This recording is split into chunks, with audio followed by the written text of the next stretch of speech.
Hello guys, welcome back to our next part of the rotor part of an induction motor. That is very important topic regarding the any induction motor, that is called a rotor frequency. तो guys अभी तक हम लोगों ने क्या क्या देख लिया रोटर के अंदर। Rotor of N induction motor के अंदर हमने सबसे पहला और इम्पॉर्टेंट जो टॉपिक पे डिस्कशन किया है वो किया है हमने रोटर के कंस्ट्रक्शन के बारे में। हमने अभी तक का पूरा डिस्कशन हो चुका है रोटर के कंस्ट्रक्शन के बारे में। रोटर के कंस्ट्रक्शन में सबसे पहले मैंने कौन से रोटर के कंस्ट्रक्शन के बारे में बताया था। सबसे पहले मैंने बताया था स्क्वायरल केज इंडक्शन मोटर के रोटर के कंस्ट्रक्शन के बारे में बताया था, ठीक है। इसके बाद मैंने कौन से इंडक्शन मोटर के बारे में स्टडी किया था। इसके बाद हमने किया था वाउंड रोटर इंडक्शन मोटर के बारे में स्टडी किया था, या फिर जिसको हम कहते हैं स्लिप रिंग इंडक्शन मोटर। और फाइनली हमने डिफरेंट पैरामीटर के बेसिस में स्क्वायरल केज इंडक्शन मोटर और वाउंड रोटर इंडक्शन मोटर के बीच का कंपैरिजन भी देख चुके हैं, ठीक है। इसी के आगे हम कंटिन्यू करेंगे और नेक्स्ट टॉपिक स्टार्ट करने जा रहे हैं रोटर फ्रीक्वेंसी, ठीक है। न्यूमेरिकल के पॉइंट ऑफ व्यू से ये बहुत ही इम्पोर्टेंट टॉपिक है। तो चलिए देखते हैं रोटर फ्रीक्वेंसी है क्या। देखो, speed of stator magnetic field जो होता है हम उसे कहते हैं एनएस या फिर सिंक्रोनस स्पीड। ये एनएस जो रहता है, सिंक्रोनस स्पीड को ही हम रिप्रेजेंट करते हैं बाई एनएस। तो speed of stator magnetic field is NS. क्या होता है ये सिंक्रोनस स्पीड? जनरल सी बात है कि सिंक्रोनस स्पीड का मतलब होता है कि जब हम कोई भी इलेक्ट्रिकल फ्रीक्वेंसी को मैकेनिकल स्पीड में कन्वर्ट कर देते हैं इन आरपीएम और रोटेशन पर सेकंड में, उसको हम सिंक्रोनस स्पीड कहते हैं। या फिर उसका उल्टा सोचें, यदि हम मैकेनिकल स्पीड को इलेक्ट्रिकल फ्रीक्वेंसी में कन्वर्ट करते हैं तो उसको हम सिंक्रोनस स्पीड कहते हैं। Speed of stator magnetic field क्या होता है? कोई भी इंडक्शन मोटर में दो इंपॉर्टेंट पार्ट होता है, एक होता है स्टेशनरी पार्ट, दूसरा होता है रोटेटिंग पार्ट। जब हम स्टेशनरी पार्ट पे सप्लाई देते हैं, 3 फेज सप्लाई देते हैं, तो स्टेटर के वाइंडिंग से हमें क्या मिलता है? मैग्नेटिक फील्ड मिलती है। तो जो मैग्नेटिक फील्ड की जो स्पीड कहलाती है वो कहलाता है एनएस, ठीक है ना। उसके बाद क्या होता है, जो मैग्नेटिक फील्ड प्रोड्यूस होती है वो मैग्नेटिक फील्ड क्या करता है? रोटर के कंडक्टर को कट करता है। जैसे ही रोटर के कंडक्टर को कट करेगा तो रोटर में ईएमएफ प्रोड्यूस होगा या फिर इंड्यूस होगा। तो रोटर में जैसे ही हमें इंड्यूस ईएमएफ मिलेगा तो उससे हमें क्या मिलेगा? करंट फ्लो होगा, और करंट की वजह से हमें क्या मिलेगा? टॉर्क मिलेगा इंडक्शन मोटर का या फिर रोटर का। तो स्पीड ऑफ रोटर क्या होता है? एनआर होता है। Next is slip. स्लिप एक नया टर्म अब यहाँ पे आया है, स्लिप। स्लिप का मतलब होता है N S minus N R upon N S, ठीक है। N S minus N R by N S. तो एन एस माइनस, एक्चुअली इसमें होता क्या है, N S minus N R का मतलब होता है स्लिप स्पीड, स्लिप स्पीड या फिर स्लिपिंग स्पीड, या फिर हम इसको कहते हैं रिलेटिव स्पीड, या फिर हम इसको क्या कहते हैं? Relative speed, right. और स्लिप जो होता है ये एस, स्लिप, यह slip is represented by capital S, जो कि पर यूनिट में है। और पर यूनिट में जब हम बेस वैल्यू से डिवाइड कर देते हैं तो हमें कोई भी चीज़ पर यूनिट में मिल जाता है। तो slip here is N S minus N R upon N S, ठीक है।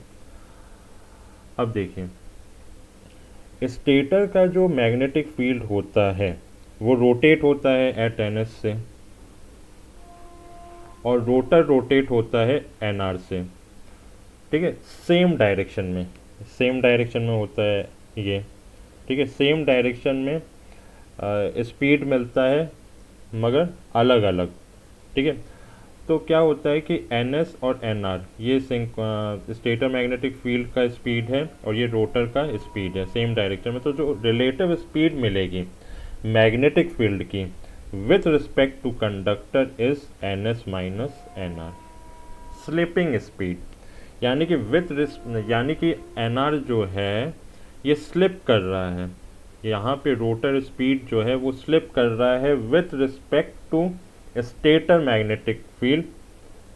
Okay, that's why it is called a slip speed and it is also known as relative speed. It means that the stator magnetic field, when stator magnetic field rotates at ns and the rotor rotates at nr in the same direction, okay, इन दोनों की value अलग अलग होती है, ठीक है। तो with respect to the conductor की यदि हम बात करें, relative speed of magnetic field की यदि हम बात करें with respect to conductor, rotor conductor, तो क्या मिलेगा हमें ns माइनस nr। देखो यहाँ पे समझते हैं, देखिए मान लो ये एक इंडक्शन मोटर है,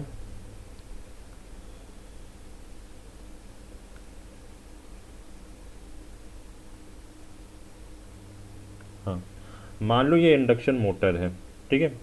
ये आउटर पार्ट जो दिख रहा है ये आपका स्टेटर है, ये आपका स्टेटर कहलाता है, ठीक है।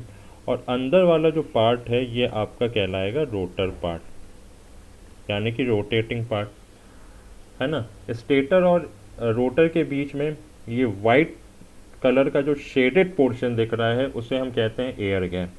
तो रोटर में हमने क्या किया, कॉइल प्लेस्ड कर दिया, कॉइल है आपका ए डैश, ठीक है। अब इस कॉइल में क्या हुआ, अब इस कॉइल में क्या होगा कि मैग्नेटिक फील्ड प्रोड्यूस होगा, जिसे हम कहते हैं स्टेटर मैग्नेटिक फील्ड प्रोड्यूस होगा, ठीक है। ये हो गया आपका स्टेटर मैग्नेटिक फील्ड प्रोड्यूस। अब क्या होगा, रिलेटिव स्पीड जो मिलेगी हमें वो मिलेगा ns माइनस nr, ये आपका क्या मिला ns माइनस nr। अब यहाँ पे देखिए, यहाँ पे क्या होता है कि जब कॉइल, एक चीज़ ध्यान रखिए, जब कॉइल मैग्नेटिक फील्ड के पैरेलल होता है उस केस में हमें क्या मिलता है, ईएमएफ मैक्सिमम मिलता है। आ रही बात समझ में? जब किसी भी मोटर का कॉइल मैग्नेटिक फील्ड के पैरेलल लाई करता है तो उस केस में हमें ईएमएफ मैक्सिमम मिलता है, ठीक है। तो यहाँ पे देखिए, जब कॉइल ए डैश स्टेटर मैग्नेटिक फील्ड के पैरेलल में आ गया तो उस केस में हमें क्या मिला, ईएमएफ मैक्सिमम मिला, EMF is maximum in coil A dash. Next important thing is that after one revolution, ठीक है, आफ्टर वन रिवॉल्यूशन फिर से हमें वो ईएमएफ अगेन मैक्सिमम मिलेगा इन ए डैश, क्योंकि एक रिवॉल्यूशन के बाद फिर से वो कॉइल ए डैश पे लाई करेगा तो फिर से हमें क्या मिलेगा, ईएमएफ मैक्सिमम मिलेगा, ठीक है। तो होता क्या है कि देखिए यहाँ पे टाइम फॉर वन रिवॉल्यूशन क्या हुआ, 60/ns minus nr second, 60/ns minus nr second, ठीक है।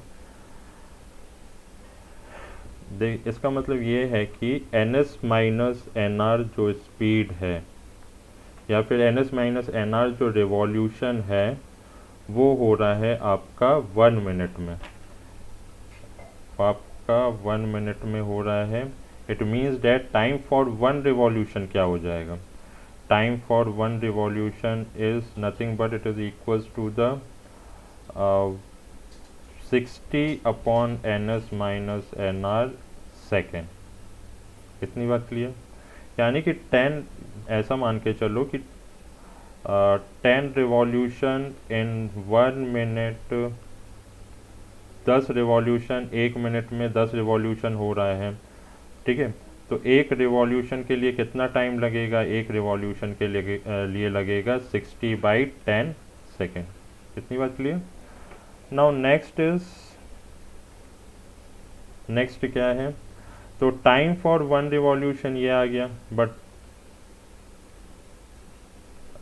it is the value of time for one revolution in second, and what about the frequency is nothing but it is the reciprocal of the time। तो f क्या हो जाएगा, f is equals to the N S minus N R upon 60। But ये सब जो बात हो रही है ये हो रही है मैकेनिकल स्पीड की बात हो रही है या फिर मैकेनिकल फ्रीक्वेंसी की बात हो रही है, मैकेनिकली बात हो रही है ये। जब हम इसको इलेक्ट्रिक मैकेनिकली बात हो रही है मगर रोटर में बात हो रही है, जब हम इसको इलेक्ट्रिकल फ्रीक्वेंसी में देखेंगे तो इलेक्ट्रिकल फ्रीक्वेंसी में कन्वर्ट करते टाइम पे जो भी मैकेनिकल रहेगा उसमें हम क्या कर देते हैं, उसमें हम कर देते हैं P/2 इंटू एफ मैकेनिकल। तो इससे हमें क्या मिला, इससे हमें मिला कि जो मैकेनिकल की फ्रीक्वेंसी हमने की वैल्यू हमने यहाँ पे पुट कर दिया, तो हमें क्या मिला P into N S minus N R upon 120 है ना, P into N S minus N R upon 120। अब इसके बाद क्या करेंगे, इसके बाद हम ये करेंगे कि हम एक काम करते हैं कि फ्रीक्वेंसी को मल्टीप्लाई इसी एक्सप्रेशन में, मान लो ये इक्वेशन 1 है, तो यहीं पे हम क्या करेंगे, फ्रीक्वेंसी को मल्टीप्लाई और डिवाइड कर देंगे। तो f into P into N S minus N R upon 120 f। हमने कुछ नहीं किया, हमने क्या किया, हमने क्या किया, फ्रीक्वेंसी को मल्टीप्लाई डिवाइड कर दिया एक्सप्रेशन 1 में। तो इससे हमें क्या मिलेगा, इससे हमें मिलेगा क्या, इससे हमें मिलेगा f इंटू एन एस, ठीक है, सॉरी एन एस नहीं आएगा, ये आएगा आपका, no let me erase this term N S, इसकी जगह आपका आएगा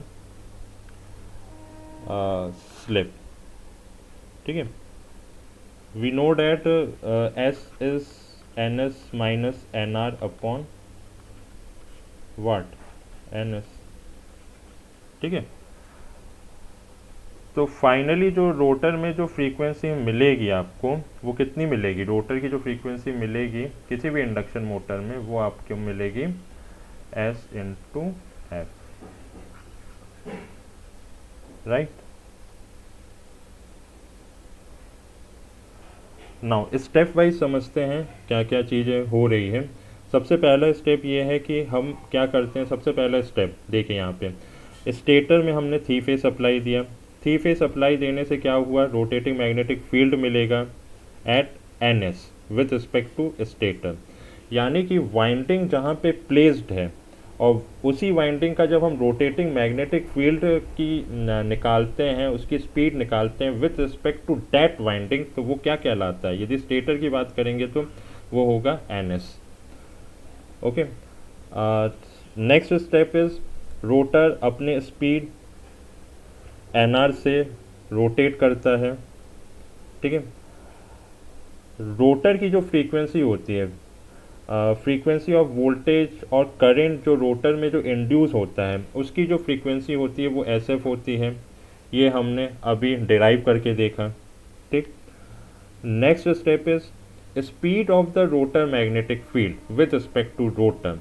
अब देखो speed of the rotor magnetic, मैंने क्या बताया कि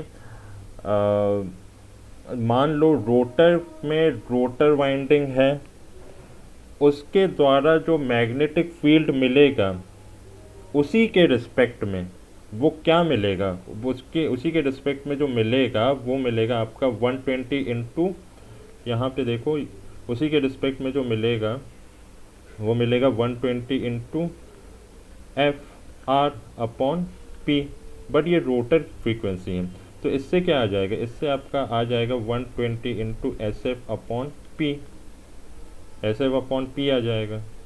तो ये आपका क्या मिलेगा finally, S into N S, ठीक। यानी कि स्टेटर मैग्नेटिक फील्ड की स्पीड की यदि हम बात करें उसी के रिस्पेक्ट में तो भी वो एन एस होगा, बट वहाँ फ्रीक्वेंसी होगी एफ, और यदि हम रोटेटिंग मैग्नेटिक फील्ड की स्पीड की बात करें उसी के रिस्पेक्ट में यानी कि रोटर के रिस्पेक्ट में, तो वहाँ पर भी सेम चीज़ फॉलो होगा 120 into F upon P, but यहाँ पे रोटर की फ्रीक्वेंसी आ जाएगी। तो रोटर की फ्रीक्वेंसी बाद में जाके एस एफ हो जाती है ना। नेक्स्ट इज, यदि हम बात करें speed of rotor magnetic field with respect to stator और ग्राउंड, तो वो आपका होगा S N S plus N R, and that will be equal to the ns minus sns means relative speed, and relative speed is nothing but it is the difference between the speed of the stator magnetic field and rotor speed, and then it will come out to be the synchronous speed. अब यहाँ पे सबसे important चीज़ ये है समझने की कि speed of the rotating magnetic field with respect to stator और ग्राउंड से क्या समझ में आ रहा है। देखो इस पर एक एग्जांपल से समझते हैं। मान लो कोई ट्रेन मूव कर रहा है, ये आपका कोई ट्रेन मूव कर रहा है, ठीक है। तो ये जो ट्रेन जो है इसको हम मान लेते हैं रोटर, इसको हमने क्या माना है, रोटर, रोटर माना है, ठीक है। इसको हमने क्या माना है, रोटर। और इसके ऊपर एक बंदा चलती ट्रेन में खुद भी दौड़ रहा है, चलती ट्रेन में खुद भी दौड़ रहा है। रोटर की वेलोसिटी हमने ले ली v, और इस बंदे की वेलोसिटी हम ले लेते हैं v1, ठीक है। मान लो ट्रेन की वेलोसिटी ये समझ लो कि 120 किलोमीटर पर आवर है, और ये जो बंदा उसके ऊपर जो खड़ा है इसकी जो वेलोसिटी है वो समझ लो कि 20 किलोमीटर पर आवर है। अब यदि हम बात करें कि इस बंदे की जो स्पीड है with respect to ground, with respect to ground, तो कितना हो जाएगा, वो ये दोनों ऐड होके होगा, ठीक है। ये दोनों ऐड होके होगा और वो कितना होगा, वो होगा आपका 140 किलोमीटर पर आवर, ठीक। मूवीज़ वगैरह में देखा होगा कि कोई चलती ट्रेन के ऊपर, जैसे कि ऋतिक रोशन की एक धूम 2 आई थी। धूम 2 में क्या करता है, जब वो चोरी करने जाता है तो ट्रेन के ऊपर, चलती ट्रेन के ऊपर ऋतिक रोशन दौड़ लगाता है। तो ऋतिक रोशन मान लो दौड़ लगा रहा है 20 किलोमीटर पर आवर की स्पीड में चलती ट्रेन के ऊपर, और ट्रेन खुद अपनी स्पीड क्या मेंटेन करके रखा है, 120 किलोमीटर पर आवर। तो उस हीरो की यानी ऋतिक रोशन की जो चोर रहता है, जो थीफ रहता है, उसकी स्पीड क्या हो जाएगी विद रिस्पेक्ट टू ग्राउंड, वो हो जाएगी 140 किलोमीटर पर आवर, ठीक। अब इसी तरीके से मान लीजिए कि आपके पास ये रोटर है, ये आपका रोटर है, ये आपका क्या है, रोटर है, ठीक।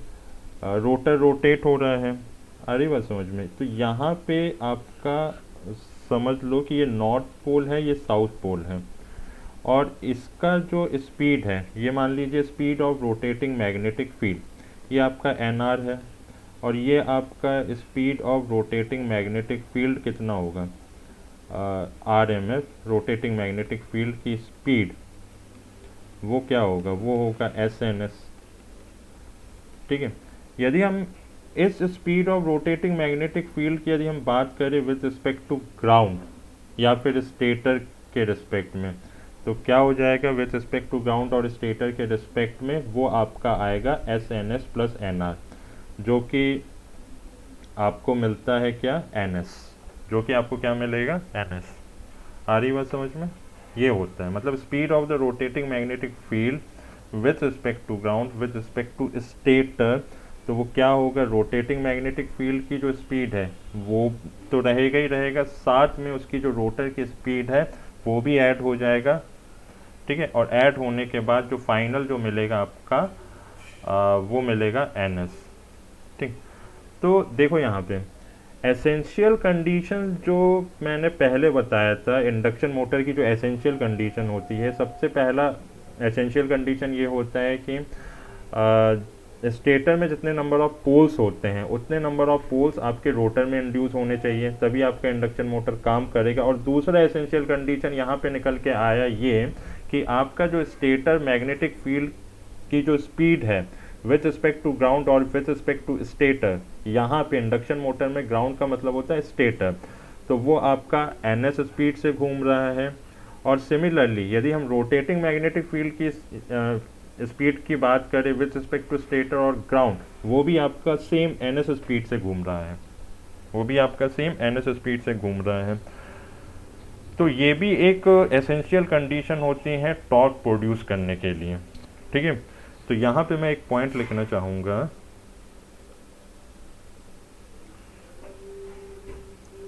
hence both magnetic field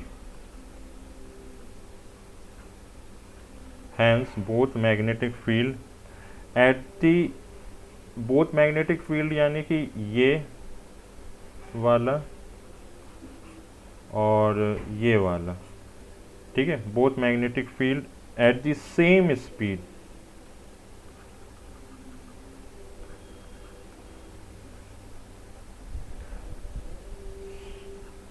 so steady electromagnetic torque